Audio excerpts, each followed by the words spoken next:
Delcast, where we discuss issues related to education and the workforce, both here in Delaware, nationally, and internationally. My name is Mark Baxter, and I'm a program director here at Rodell. And today I'm joined by some amazing colleagues from Delaware's Colonial School District, where they have amazing initiatives happening around addressing equity and diversity, particularly in their educator workforce. In Delaware, over 50% of our students in the state are students of color, but only 20% of our teachers are teachers of color. Of the teachers of color that we get into our system, we retain them at much lower rates than our white peers.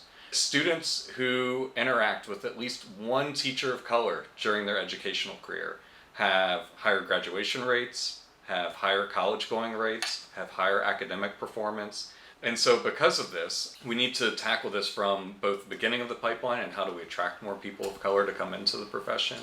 And then we also need to think about how do we retain those teachers that we do get in. And so I'm joined first by my immediate left, Dr. Jennifer Alexander, the Director of Talent and Development at Colonial School District. Also here with Khayree Bey, who's a health and wellness teacher at McCullough Middle School, and TeRay Ross, principal at Newcastle Elementary School. Well, thank you, Mark. Pleasure to be here. I'll just say that in Colonial, we've been engaging in this work for a number of years.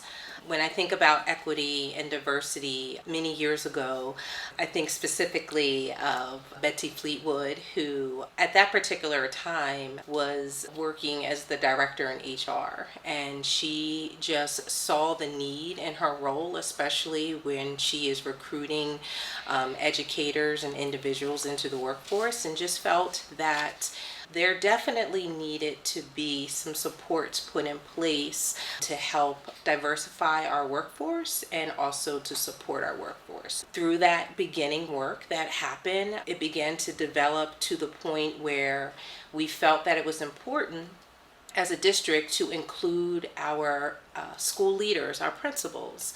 And so in 2018, I know that's when the district began to engage in courageous conversations and having a book study and training our principals in that level of work.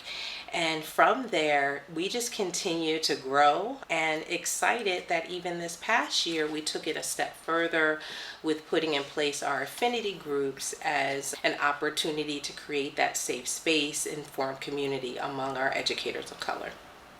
This journey started back in 2016 for myself, and I can remember Betsy Fleetwood and Dr. Blakey coming to me and asking about joining the EOC. We're creating an EOC with myself and 6 others. 2 or 3 are still part of this movement now, and the ones that aren't with us any longer, they either retired or had other plans that they had to do. But Betsy Fleetwood was really one of the original white allies that seen a role that she could fill, and from there we organically created an infinity space between those 7. Which the foundation and the hard lifting that came from that is now coming to fruition with these affinity groups. And to now see the partners that I have in it, Charla, Dr. Paige Mars, and Devin Stockton, who is our white counterpart, who's a strong ally and has really carried that torch to create a space for white allies to be a part of this movement, because the heavy lifting can't just be BIPOC populations in education or outside of education, just in normal society. I'd say the experience of creating the affinity groups as we see them now is the biggest difference is when we first started the EOC, a lot of BIPOC teachers were like, you guys are going to be blackballed. They're really not going to do anything. So we didn't have as much participation then, and there was a lot of skepticism. I'd say now with the affinity groups, people are like, where you guys been? And I think that's also credit to the district for the work that we have done since those initial Pete Lidas and Dr. Blakey and Betsy Fleetwood, that now there's a culture and climate within Colonial that people are more receptive, and not just BIPOC, but also our white allies. So I'd say now the reception is way better. We have people that are really for the work, because it's not just the words of being an affinity space or doing equity or anti-racism, diversity and all that. This is a lifestyle, and we have people now that are really built for that struggle, and I think that's the biggest positive that I see with how we can really use these affinity groups to decompress after the many PDs, and that's something that we may complain about within Colonial, being an educator or staff that we're always training. But when you step outside of Colonial, the reception and how other districts look at us and are like, wow, you guys have really put in this work. I think it's a great thing for our educators, and that's part of the retention and supporting and maintaining. So. And what were some of the themes that came out of those conversations you started to have with the larger group this past year? We found out that there was a lot of people that were willing to take leadership roles within this, that were like, I really want to participate in this. How can I be a liaison in my building? Because there's a lot of times where BIPOC population within our district have been like, I'm on an island by myself. And to have admin on board and to hear TeRay even come on and express some things that we were straying off the path, and have her kind of bring it back in, and to have admin who are a trusted member within the education community to be able to be in those spaces when sometimes it's a rub for educators because you just don't know, having district or admin there. I think that's the main theme, is that we can actually come together and this can proceed, because I think that was my biggest complaint at first was, here we are as the educators, we're doing all this heavy lifting, but then I'm not going to be supported by our school board or our admin or our district members. And to see the work where admin are really meeting weekly and monthly and doing the work with us, it really gives you a power with what we're trying to achieve. And Jennifer, tell us, how are you at the district office using these spaces? How's it helping inform your work at a bigger picture level? Mark, just to put into context, in Colonial and our commitment to equity and affinity spaces, our district leadership team actually every other week has some type of professional development where we engage in equity or learn about infinity spaces. And this started, I would say, at the beginning of COVID, and even in the height when, I'll just say, it was tough in education. We still maintain that commitment of meeting every other week. And so I say all that to say is that we are hopeful that by gathering this data, listening to the voices of our educators in our district, it can only help us grow and do what's right and what's in the best interest of our children.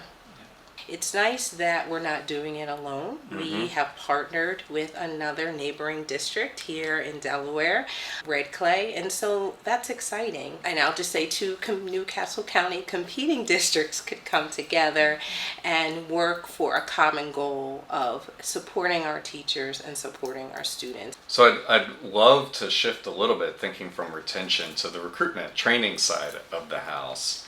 And TeRay, your school in particular, has been doing a lot of work over the past several years around this, particularly taking this approach around really going all in around teacher residency.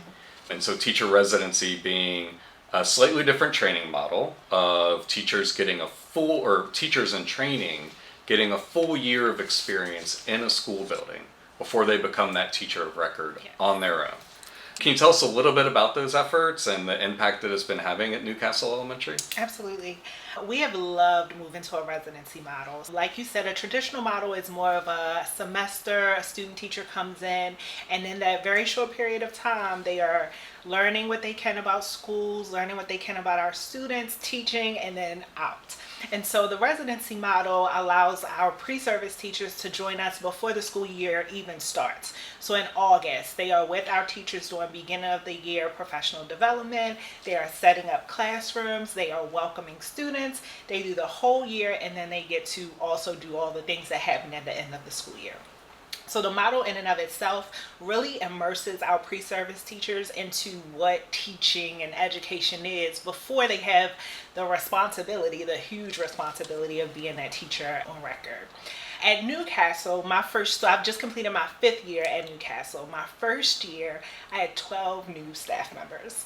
And apparently the school had experienced some turnover for a couple of years before I got there. So it was on the district's radar of like, how do we address this issue at Newcastle? And you had 12 new staff members for how many? For about 24 homerooms, so about half. Wow. Yes, yeah. And I was a brand new principal too, so we had to figure out a lot of things that first year. But Relay was one of the answers to that. And what it allowed us to do that first year, we brought on one resident. It was definitely a learning year for us all. By the second year, we had 3 residents join us. They all completed their year. They taught with me the following year. So they completed their residency year and they remained at Newcastle that year. They did amazing, and all 3 of them echoed consistently that they already knew the staff, they already knew the students, they already knew the culture of the building, the expectations, the curriculum, and then all of those kind of intangible things that we don't think about. So we did all of that in a very low stakes environment that first year, so that when they were ready to take on their own classroom, it was really about getting to know that set of kids and teach. At the end of that year, so I had 3 additional residents that year. I didn't have anywhere to put them at the end of that year. I was fully staffed. And that was the year after COVID. I think that was 2021, where all of my colleagues were like, I don't know how I'm going to open up the school this year. I did not have that problem. And that was largely due to our participation in Relay. Those 3 young ladies that left us that year, I still keep in touch with. They reach out every summer looking for an opportunity to come back to Newcastle because we have become their home base. And that has been our continued experience. We get residents, we average about 3 a year. I have not been able to keep them all at the end of every year moving forward. And they know that Newcastle is their home base. When we as a district noticed just how Newcastle was just doing a great job as a hub school for our residency model, we thought about how can we expand this to our middle and high schools and even to other elementary schools in the district. And with that in mind, we also wanted to think about how we can put in a model where we could provide our residents with a nice compensation for their work. Traditionally, in a student teaching experience, there is no financial compensation. There are grants through the Delaware Department of Education, which can offer a moderate stipend, but we felt that we needed to do more. And that's when we, with the help of Rodell, began to explore the strategic staffing model. As we have engaged in this process, we realized that the model that we had this year didn't work at every single level. And so with strategic staffing, what we were able to do is we had residents in our buildings and they're learning to become teachers throughout the year. But then there was 1 day a week where they would substitute in a classroom in the school. And when you think about funding wise on a big district level, that was one less substitute that needed to be called for that particular day. Instead of just relying on the stipend, we've been able to actually pay our residents on a para salary scale where they receive benefits, and it helps support them as well as it leads to, in the long run, as counting towards 1 year of completed service for towards retirement. And so we were able to pilot that model this past year. We collected some data. We realized that we needed to make some adjustments. And so for next school year, we're looking at using our elementary residents to help support our students who need maybe reading and math support. So more of a small group type model where they would help provide that support. In the middle school, we felt that the subbing model once a week worked well for them. And then for the high school, we took a completely different strategic staffing approach where the resident would remain in the classroom and teach the students. Now, again, this is after they've had some months of training, and then the resident teacher can actually go out and help support other novice teachers in the building as a coaching model. It's nice having your own in-house bench of highly qualified teachers who are ready to go for the following next school year. And so that's what we found with our residents, that as we lose teachers through natural attrition, through retirement, we're not so worried about that anymore because we know that we have residents that are ready and willing and want to get started, and they're completely ready the next year when they become the teacher of record. And TeRay, I want to go back to you. You touched on this a little bit, but I'd love to hear you just talk a little bit more, like what makes these residency models just more meaningful or more impactful than that traditional student teaching experience? Yep. I think it's really the immersiveness that really gives us the bang for the buck. We are pairing our pre-service teachers with the best of the best, and they are with them all 180 days. We're really deliberate. I'll say I'm really deliberate about who I pair somebody with, because when you're with them for that amount of time, they're going to pick up a lot of habits. And so we want to make sure that they're picking up the best habits. And so we really do, though, get the opportunity to just replicate the best that we have. I think there's also an added benefit that our resident advisors get training through Relay. So not only are we welcoming new teachers who have gone through this process, it's on-site professional development for my current teachers who are now learning these things that they can embed and share not only with their resident but also with their colleagues, and things that we are just able to use throughout our school community. So I'd love to hear from each of you a little bit. Like, how do you see these different efforts, whether it's the residency work or the affinity group work or the overall kind of equity journey that your district's been on, complementing your work in Colonial and each other? And I think ultimately, what's the impact on students? And what are you hoping to see different for those students coming through Colonial because of all these efforts that you're undertaking? So I'll jump in and just say that we've definitely attracted a lot of educators of color through the Relay residency program. And in my school, we are predominantly non-white, and so it is a great opportunity for our students to have teachers that look like them, that have some of their lived experiences, that may not have their lived experiences, and just show another side of who we can be as a people. I definitely think that is one of the connections that all of this work has. I think when you combine all the different efforts that the district is hitting this problem with, we're not just single-minded and, well, this is only going to be SEL, or we're only going to be trauma-informed, we're only going to go for recruiting. I think we're meeting the child and the community where they're at. So it's a thing of also throwing in our staff, because a lot of times you heard after the pandemic, the kids came back and they were deregulated, they couldn't do this, but it was also staff, because we also stayed home with our families and our kids. And I think it was the perfect storm when we came back. It's either we were going to try to go back to the old norm, which was broken at best, or were we going to step out and create a new paradigm. And I think we had built the foundation years prior to the pandemic, that we had some of those tools already in place. It was just that we have the people in line to actually use the tools in a way that would make the district successful, make our students successful, the community and the educators. So we are facing a national teacher shortage with there is a 35% decline in educational prep programs, coupled with, in the state of Delaware alone, within the next 4 to 5 years, we're going to have at least 25% of our teachers eligible for retirement. So when you keep that in mind in the forefront, we have to think differently. The traditional prep programs are not seeing the enrollment. Residencies have become a way to attract individuals into the teaching workforce, and it's what makes sense for children to have teachers in the building that look like them, that want to be there. And in all honesty, I had a conversation with one resident who said, I'm a parent, I'm a mother, I needed to be able to support my family, and I was able to do that. I've always wanted to become a teacher, but I knew that I could not lose my salary for a period of time to take off for student teaching or whatever other additional requirements were needed. And so the residency model helps solve that problem.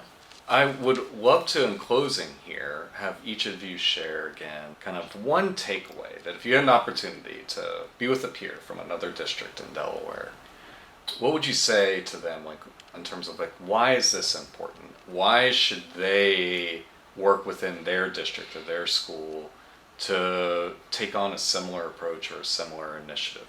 I'll share. I'll just say, just do it. I'm one who I like to plan. I like things, all my ducks in a row. I want everything to be exactly perfect. And sometimes in this work, and I heard you mention, TeRay, that first year with the residency didn't quite go as expected, and that's okay. We learn from our failures and our mistakes, and it helps us grow and get better. And so I think my word of advice is just do it, think outside of the box, and try it. A lot of times when you go into the education field, you have a sense of being in service for the students in the community. So when you think of the equity, diversity, inclusion movements, the trauma and poverty informed, the anti-racism, creating allies and disruptors to take down the systems that have been historically not too kind to the BIPOC population, I would say that if you really want to make a difference, this is the route that you would need to go down to really be a positive serve and return agent to those students that you consider your babies and come back and hug you when they're adults and call your name in the mall and things. If you really want to give them the tools and give your district, this is something that you would want to replicate and each one teach one, pass it on to the next district, and that's the next teacher or educator, and keep going from there. I think my biggest kind of thought or thing that I would share with somebody is that there is no perfect. We are constantly improvising the way that we do things, trying to think about how to do it better. We could have been really satisfied with the results that we got and just kept coasting, and we weren't. And so we were like, okay, we have residents. How can we pay them more? How can we offer them benefits? What can we continue to do? What can we continue to improve upon to make this better? And our kids are always worth that investment. Well, thank you to each of you for coming to join us, especially on summer vacations, and just deeply appreciative for the partnership and the leadership that you have put into this, and excited to see it continue to evolve and continue to work with each of you in this effort. So thank you very much. Thank you. Thank you for having us. Thank you. And if you would like to learn more about this work around recruitment and retention of teachers of color and how do we diversify our educator workforce, feel free to visit the Rodell website, rodelldE.org, and to stay informed about what's happening here within the state and nationally. You can follow us along on YouTube or Twitter or LinkedIn, whatever your social media app of choice is.